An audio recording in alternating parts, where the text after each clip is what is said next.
Thank you, Petra, for the introduction. And hello, everyone. Do you hear me? Okay, great. So we were asked to present 4 different perspectives on type design and lettering from 4 different cities, which are not here, which are here, yeah. And we will do that by giving you a quick glimpse into the new and emerging projects. So these will range from type design related issues through culture related issues, type design for disabled people, ending with design for and with children. So let me introduce our first speaker, Zofia Oslislo from Katowice.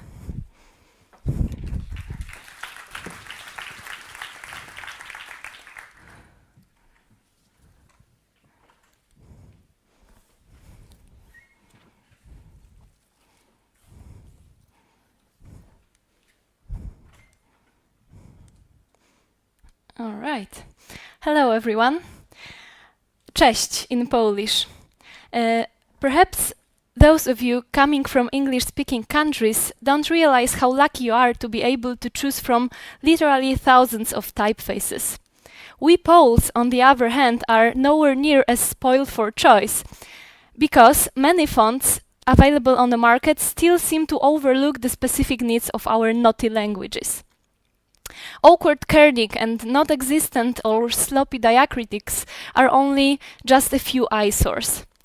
You might think, what is she talking about? It used to be 20 or maybe 10 years ago, but now it's not a problem anymore. And though the problem of designing typefaces for our region was previously tackled by many, the topic seems far from exhausted. If you try to pick up a hip new typeface for your web project, it occurs that when you switch on the filters, only a half of typefaces available on most popular services fully support Czech, Hungarian, Polish and Slovak.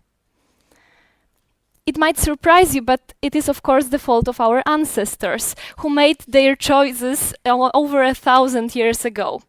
Central Europe was always balancing between West and East, being inspired by both sides. If the Polish ruler Mieszko I had chosen to be baptized in Eastern Byzantine Rite, we would most likely be using Cyrillics in Poland today. But with the culture of Western Christianity came the Latin alphabet. However, the modest inventory of 23 Latin letters wasn't sufficient enough to represent the phonetic richness of our language. For example, pójdźże kiń tę chmurność w głąb flaszy. We owe a great deal to a Czech clergyman, Janus, who reformed the puzzling polyphonemic orthography which we used to use those days. In this orthography, one Latin letter represented several similar sounds, however not the same sounds. He is the one who introduced diacritical marks to Czech language, but it also provided a key inspiration to how to write our words in Polish language. That is how we ended up with the Latin alphabet, which is adapted and functional, but it requires an extra effort from designers. Effort not every one of us is eager to take. That is why we came up with the insect projects. Why this funny name? Because text printed in our language, by our I mean Czech, Slovak, Polish and Hungarian, looks like they were swarmed with insects. Our book is a proud product of a collaborative research aimed at sharing knowledge about Central European typography and promoting design that is sensitive to the needs of all those who are unlucky enough to be native speakers of Czech, Hungarian, Polish and Slovak. It contains 4 articles by Paolo Balik from Slovakia, Filip Blażek from Czech Republic, Robert Krawiański from Hungary, and a Poland's duo, I'm too quick, Agnieszka Małecka and me. Each article presents a historical overview, so why we use those diacritical marks and where they come from, and a guide on good diacritic design practices for particular language. We also used font samples from young Czech, Slovak, and Polish type designers to prepare examples of most common design problems. So if you have ever encountered, I don't know if you know the history of a Hungarian umlaut, or have you ever encountered problems while designing a Czech or Slovak vertical caron, which is not caron, with some letters? Or are you wondering, is there really any difference between Polish kreska and a regular acute? You're welcome to find those answers in our book. Our goal is to make a step towards leveling the playing field for users of all users of languages spoken across Central Europe and filling the gaps in knowledge about them.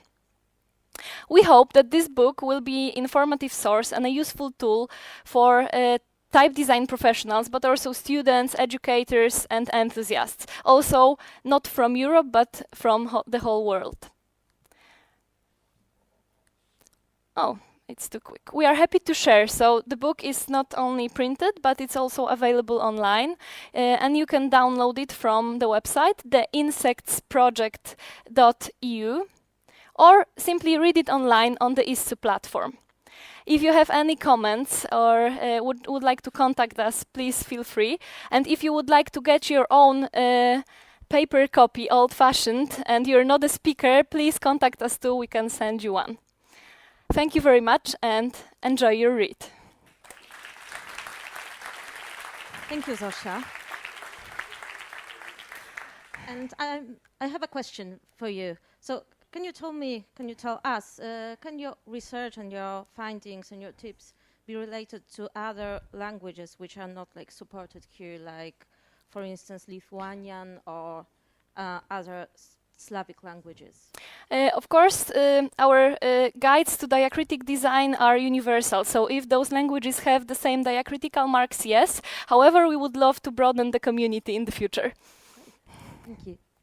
So let me invite our next speaker, Marian Misiak from Wrocław. Hello, hello. Hello. Is it working or not? Is it fine? Yes, okay. Cool. So I'm from Wrocław. You can see this on the map. It's a little bit more on the west side. And 1 year ago, the National Museum in my hometown introduced an information that they will open a new branch, the 4th branch, and at the same time they would like to have a new identity which will unify all those branches. So they open international competition for the new identity, and I thought, wow, this new place, it's so amazing and so nice. So the project of making a new identity for 4 museums, it's so cool. So I would try to do something, and the main point of the brief was to do something which is very connected to the Wrocław's identity. So I do my first idea was to maybe do something with something obvious, which is the city crest, which is from 16th century. But of course, because I'm type designer or a person who's interested in letters, I was trying to find maybe something more about the W, which is in the crest. And I found 2 interesting things. The first one is that before the official crest was introduced, which is still used today, the letter W was used before like a unofficial sign of the city, which was I think very nice. But the second thing which was very interesting for me was to find that in 15th century, when the unofficial sign was used, the W wasn't really a common letter, because in Europe in this time Latin language and Latin alphabet was used, and there is no in ancient Latin letter W. But there was some in the Middle Ages, there was some way to highlight some things like the names of the kings or the voices which didn't exist in Latin, to multiplicate or double some letters. So you can see this on this example that it's not really W, but there are two V's on top of each other. So I thought that was quite a cool idea for them because to use this W, because it was at this time something really new. So then I thought, okay, if it's a museum, so maybe I can just make it upside down. And I was quite surprised that I won this competition, and they choose this sign for the museum. And I quite like the idea that you can just make it upside down, and it means Wrocław. So the other nice fact is that I told to the museum directors that we should keep it the information how the new sign looks, and we did some kind of campaign that for 2 weeks we present only the sign, and after 2 weeks we add the information that this is the new sign for the 4 museums, and that there will be the opening of the new branch, which is a branch connected to Polish contemporary art. So they launched, or we launched this system just 3 months ago. So there is a lot of examples of how we use this, but I will show you a little bit more about the signage system we did in this new branch. So there are some small papers you can collect and read something about the artist or the specific rooms which are in the museums. But what we did, we put all the signage as well on those papers, so you can make some collection of or actually you can come to Wrocław and collect all this signage as well, and have it like a small gift or something. But what was quite funny, that the people who are taking care of this, they told me that the toilet ones are the most collectible ones, so I hope they are not using it for like toilet paper or something. The other important elements of the identity are 2 fonts. I finished actually for them. They were partly done before. So I would like to explain you now why I call them Dia Grotesque and Janus serif font. So here on this map you can see the Poland today, and the black line, it's the more or less border of Poland before the Second War.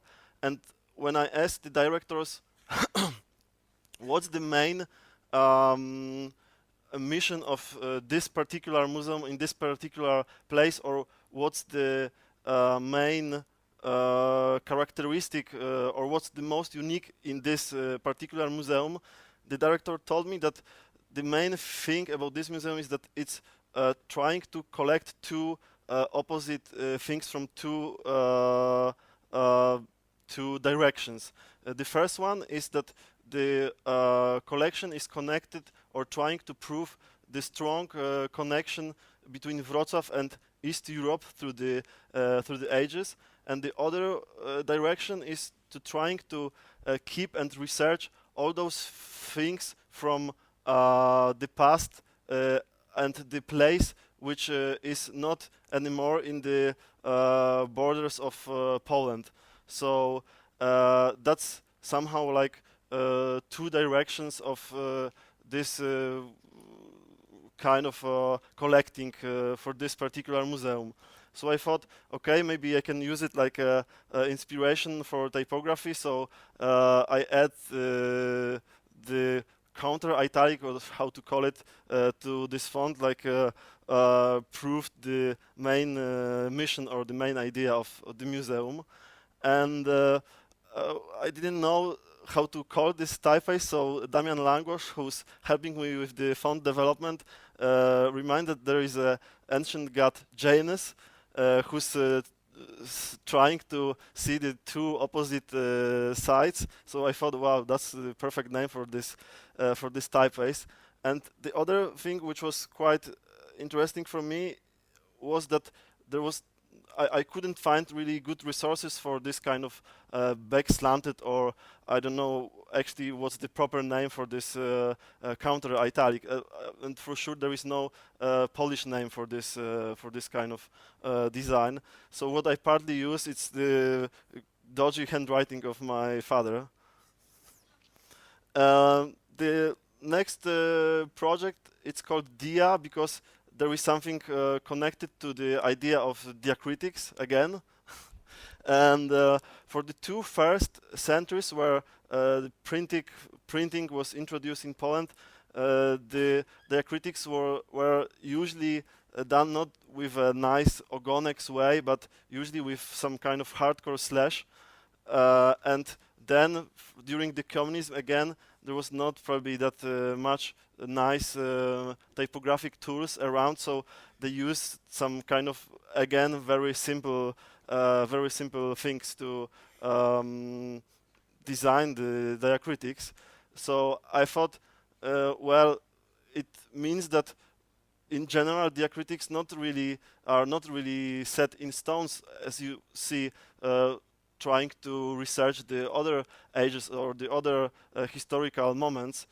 So I did some kind of experiment, and I add, apart from the regular construction of the italics, as you know, I add some additional version which looks very bad or weird, but I think that if you think it's just experiment, it might be interesting, and I think that it might be the first typeface with diacritics also on numerals, and that's number 5 in Polish.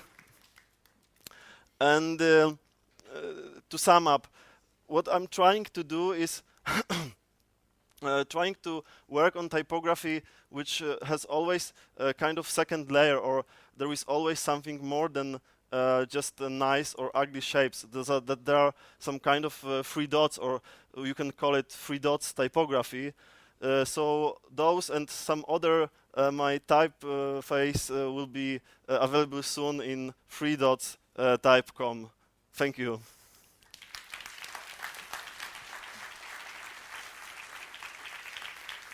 Thank you, Marian. I was wondering if you were thinking about adding and designing the whole alphabet based on this crazy M letter you designed for the museum, or it doesn't make any sense to do that?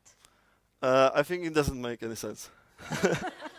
I think I would like to keep this M unique, so I don't want to make like all font with this. I think it's possible, but I would prefer to keep it as it is. Okay, fair enough. Thank you.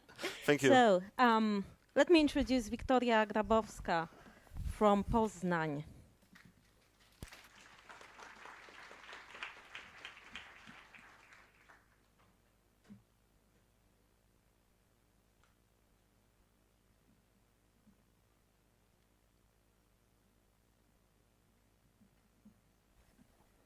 So, hello.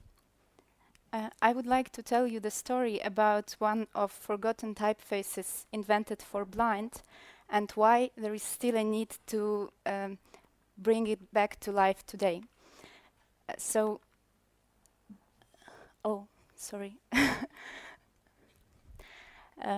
Speaking of the history of development of writing system for blind people, we can select 2 main approaches. And one of them is adaptation of writing system for sighted people. Here you can see some more examples. And in contrast, there are completely independent systems like Braille, which is a standard today. Here is an early beginning of our story. In 1800, Wilhelm Klein, who was a director and founder of Vienna Institute for Education for Blind, introduced relief print made with serif typeface. And this idea became very popular. It was popular for next few decades. However, Klein himself wasn't very happy with it. And he was continuing work on his typefaces.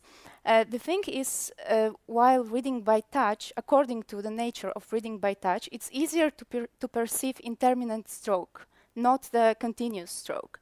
So in 1810, Klein presents his new typeface based on the idea of making relief prints by pushing needles into the paper. And this idea was actually not his originally. It belonged to the blind composer Maria Theresia von Paradise, who invented her own system of musical notation to be able to give her notes to the sighted orchestra. And by using the specific tool, she was able to type the letters too. What Klein did, he developed this idea into typographical standard, and he made it popular. The books printed in his typefaces and variations of his typefaces, they were printed across Europe, and there were also some books printed in Cyrillic in St. Petersburg. And here you can see even an attempt of adaptation, this idea to various scripts. He also invented a small device for typing, which were commonly used by the blind people. And it was also easy to understand the text for the sighted people. Oh, sorry. So how can this typeface can still be useful today? It's obviously not competitive with Braille in terms of comfort of reading, in terms of speed of reading, in terms of quality of reproduction, but it can be used for educational purposes. It can be used to learn blind people letter shapes used by sighted. This knowledge is useful in daily life, and it also creates one more platform for communication between blind and sighted, especially for the teachers who work with blind children.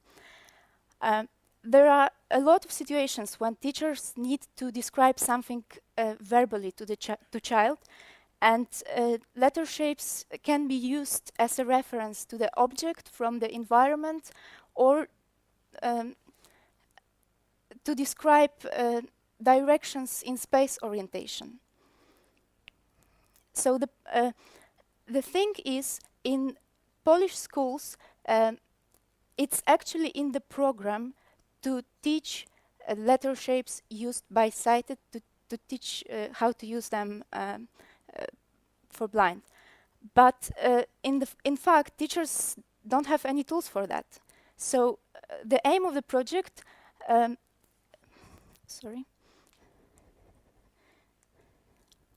So the project is dedicated to blind and sightless children primarily, but also to adults. I'm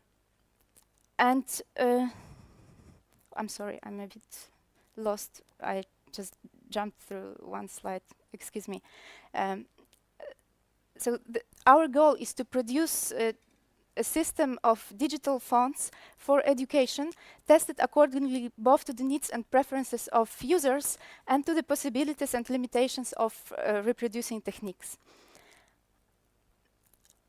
I'm closely collaborating with Marek Jakubowski, who is a teacher at the Special School for Blind in Nowinska, and also the author of many techniques for tactile graphics and publications dedicated to the education of blind and its history. And a group of teachers and readers, both children and adults, are involved in pilot tests in different centers for the education of blind in few cities.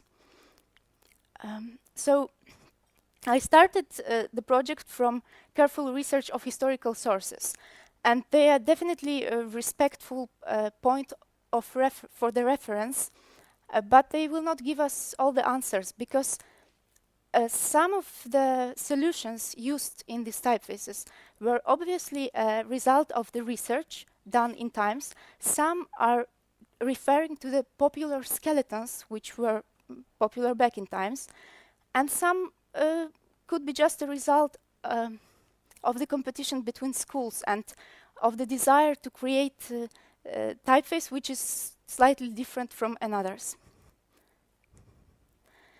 So we are looking to connect two components, familiar and ordinary skeletons. As we are speaking about code for communication, we consider the most basic grapheme, and also reading process should be as effective as possible. So we need both expertise and tests in field of perception of reading by touch, which is as a process very different from reading by sight. And the idea of readability needs to be very carefully considered. And as a type designer, I need to reevaluate a lot of my habits. So, for example, there is historical documentation saying that blind readers prefer to read uppercase letters. And I was surprised, but let's look at the practical aspect. If you read lowercase, by touch, you don't know where ascenders and descenders might be. They might be potentially with every letter, so you need to check the whole vertical space. So for lowercase, it's almost twice bigger space, and it makes reading slower, and it explains the choice of the uppercase. Read modularity is not the most important thing here. Much more important are legibility and diversity of the shapes. So there are a lot of questions to be asked how letter shapes should be constructed, and we need to test it. Spacing and kerning are essential, but they are not driven by optical matters. It's very important for each letter to have enough space for recognition, to be recognized effectively. We are also running tests on sizes, which will be most convenient and most appropriate for learning letter shapes by beginners, and on the other sides, for reading by more experienced readers. And we already know that we need at least 2 different cuts. We're also testing technical parameters. We need to know what size of dot, what space between of dots will be the most effective in terms of tactile reading. We need to know what is possible in terms of technology, what is most useful in terms of technology, and which solutions will work best with exact material and exact technique of reproduction. If you would like to print with actual original printing device by Klein, or if you would like to see some samples of typefaces which I'm working on, just catch me during the break because I have them with me. And thank you very much.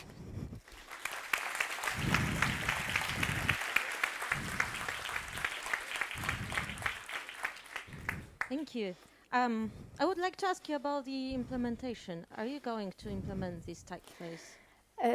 This is one of the very important aims for our project. However, we are aware that this will not be very easy because many schools don't have their own tools to reproduce this typeface. So the next stage will be also working on the materials which we can design and produce and deliver to schools. Thank you very much, Viktoriya. Thank you. So our last speaker is Bajtlik from Warsaw. Hello. Do you hear me? It's working or not? Yeah? Okay. It's time for coffee, but... No. Okay. So I will present a completely different point of view for research on lettering and type design, because I will talk about children. I don't have children, I never worked with children before, and I can say that I don't like children, in fact. And Don't say that. no, I have to say that it's important because I started to work with children only because of the part of the research for my diploma work in diploma work here in Academy of Fine Arts in graphic department. I used to design posters, books, and things like this, but I never done any pedagogical things, so I have no experience, and I based only on my graphic design experience. So I started to work with them and to try to give them letters physically as it possible, but using only easy accessible and cheap materials like paint roller or big cheap paper or color tapes, and just to see how they respond for the proposition to play with the letters. We play in very different forms. For example, here we plant letters, and it was one of the long-term project when they have to take care for a plant for a few days to grow up. But I quickly realized that even giving them a total freedom, I see that children are tempted to use old bad habits. For example, painting yellow sun always in the left upper corner. Does it mean that everyone has the same imagination? I don't think so. The second thing was the way how they work. Even if they do even if they are completely free to do what they want, they start each drawing from the outline and then they fill with the color, which is of course the reaction of the old color pages. And so the third problem was the overprotective parents, unfortunately. On the left, you can see children working alone. The subject of the theme of this workshop was the rainbow. So this rainbow done alone, it's much more interesting compared to the rainbow which is realistic on the right. And unfortunately, technically, the art directors and supervisors are like this. But the crucial thing for me, or for people I started to cooperate in this project, was to treat children completely seriously as a normal, let's say, student. And I treat them in the same way as now I have to talk with my students in Polish-Japanese school. So this is what we deserve. This is the example of one scenario I tried to implement in several public schools around Poland.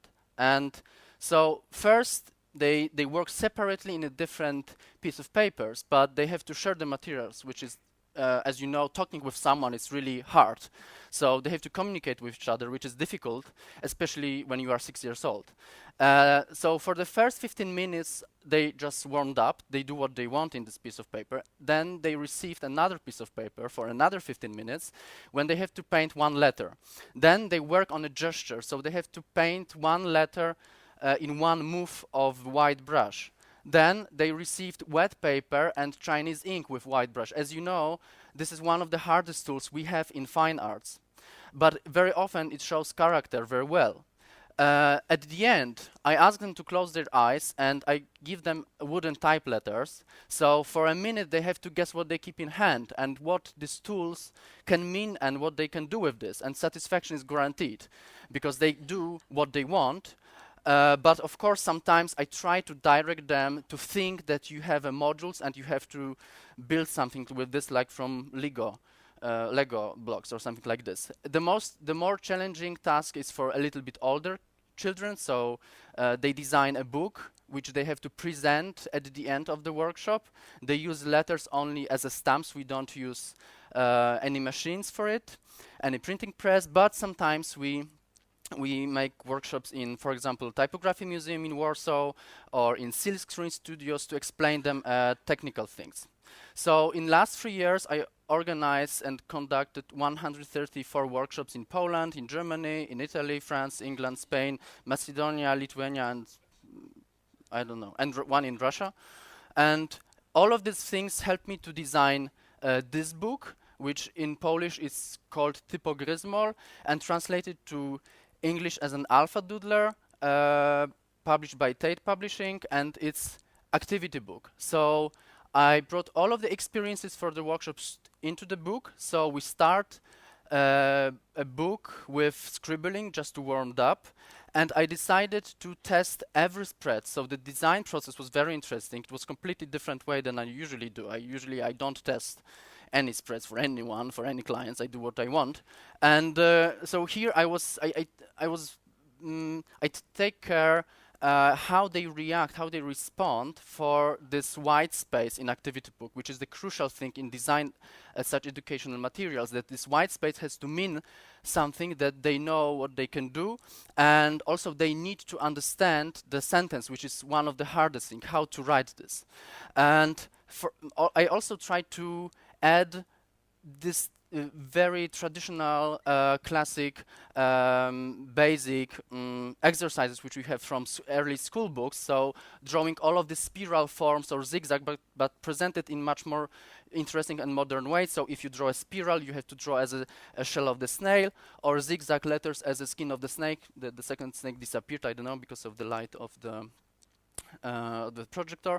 The straight lines as a guitar, and not straight lines as a shower in the next spread. So then I try to introduce them into letters in the next pages. So for example, we have a crocodile without teeth, and they have to draw all diagonal forms, A, W, M, as the teeth of a crocodile. Then I introduce them at different typefaces, so they can play with drawing a tail to each letter as a, I don't treat it as a @ sign from email or something like this. So I check how they work in different places and in different ages, because I didn't know what will be the average. And there is the answers were of course very interesting, and I was very surprised how smart they are. So even if you don't know how to read and write, you can somehow try to complete, let's say, this task to create the alphabet. Or even more, if you have really mysterious exercises like connect the ink blots into the letters, they can somehow abstractly achieve it. And of course, a lot of these gender issues which were very interesting. For example, on the left we have a drawing made by a girl, and on the right by a boy. Of course, boys are much more expressional or something like this. And at the beginning, here we have a play with the brackets, and at the beginning I was completely not sure if they understand me. So on the left upper corner, I was trying to, during this test process, give them kind of an example how I can imagine this exercise. But the too attentive students react because they ask for a mark or something like this, or reward. So they thought that this is the correct answer. No, this is what we expect, that if you are free, you can of course rotate the page and treat this exercise completely in a different way. The exercise with billboards was very interesting because the children reflect reality surrounding us in really amazing way. They even quote the names of all brands and campaigns and everything. And even if they don't know how to read and write, so if you are 4 years old or something like this, they know how to write their name. And the youngest, they draw their initial letters. So the book and the last thing, so of course the younger prefer to draw, the older prefer to write something. It's probably the influence of the comics books. Here we have a part of the story between Polish soldiers from uprising talking with Hitler or something like this. So also the subjects are really interesting. And the book presents, every spread has different visual language. So I use completely different tools and references to make it more interesting. Here we have the neon lights, one of them Arthur was presenting. There are different conventions of exercises. We have references to stylistic of Polish poster. For example, you have to find shape of the letters in a maze of illustration, dig letters out of the snow, complete the missing circle parts of different typefaces. We have a Roman capital. You have to paint just a half of the letter, close the book and see what happened, and a lot of exercises with making something from modules. And then I thought, okay, so what else I can do with this book? So I want to go out from this form and try to use the spreads physically in a different space. And also it was a big advantage for local communities to animate cultural movements in small parts of the cities or in villages and so on. And the book was awarded special mention in Bologna Ragazzi Award, which was very helpful to spread the book around the world. By now it's 6 languages, so I'm working on 7. And it helps also to organize a really big scale workshops around the world. This one is from Magba in Barcelona, where we have 40 children per workshops. It was for a few days. And as I mentioned, Alpha Doodler for Tate fortunately, we started to make a big project with Tate. For a few days also, we done exercises from calligraphy, from painting, from fine arts, from lettering, from from wooden types, and so on. So if you are interested to see the book, you can catch me on the break. Thank you.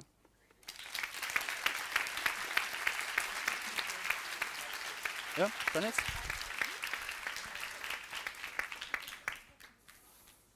Janek, as a designer, you don't limit yourself to working only for children. So what's the difference between working on projects for children and for adults? If the project is for children, I treat them as a normal client or normal, someone in bookshop or and I think that it's a crucial thing. If you design something for children, you have to say to your publisher that you don't design for children, because if I will design for children, I will be boring very soon, and also parents are buying the product, so it's for older. Yeah. Thank you. Thank you. So you cannot see that, but I can see that there is 39 minutes and we have 40 minutes, so we're like super precise. So thank you so much. Thank you, guys. And if you have any questions, you can catch us here during the coffee or lunch break, or you can send us email, and thank you. Well, thank you.